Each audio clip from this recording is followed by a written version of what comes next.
আলহামদুলিল্লাহ ওয়াসসালাতু ওয়াসসালামু আলা রাসূলিল্লাহ। কেমন আছেন সবাই? আলহামদুলিল্লাহ, আমিও ভালো আছি।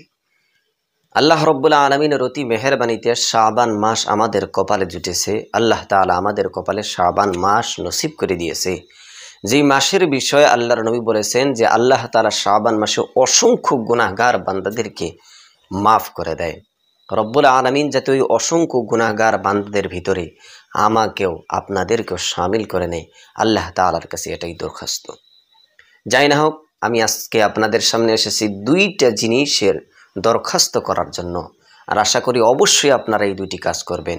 এই দুইটি কাজ যদি আপনারা করেন, রব্বুল আলামিনের মেহেরবানিতে আল্লাহ তাআলার দয়ার জোশ, রহমতের জোশ হয়তো আমাদের উপরে উঠবে, আর আমাদের গুনাহগুলো আল্লাহ তাআলা মাফ করে দিবে। যেই মাস চলতেছে এই মাসকে শাবান মাস বলা হয়।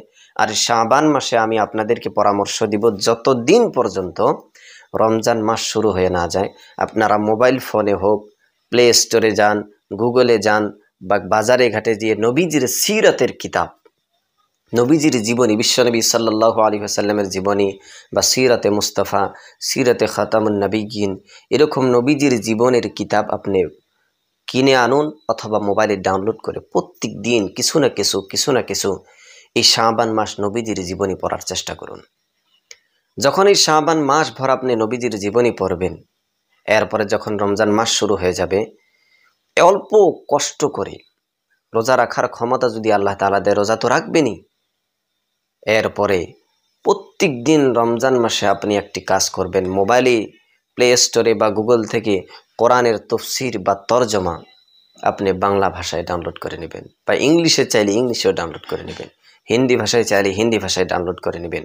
ডাউনলোড করে নেওয়ার পর প্রত্যেক দিনে কোরআনের কিছু না কিছু অংশর তরজমা আপনি পড়বেন। যদি আরবি পড়তে নাও জানেন, এরপরেও তার তরজমা আপনি পড়বেন। এই দুইটি কাজ যদি করেন, আল্লাহ তাআলা নিশ্চয়ই আমাদের জিন্দেগির গুনাহ খাতা মাফ করে দিবে।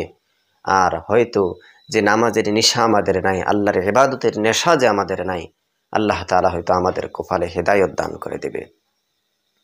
আশা করি আমার এই দুইটি দরখাস্ত আপনারা মেনে নেবেন, আর আজকের থেকে নবীজির জীবনী পড়া শুরু করে দিবেন।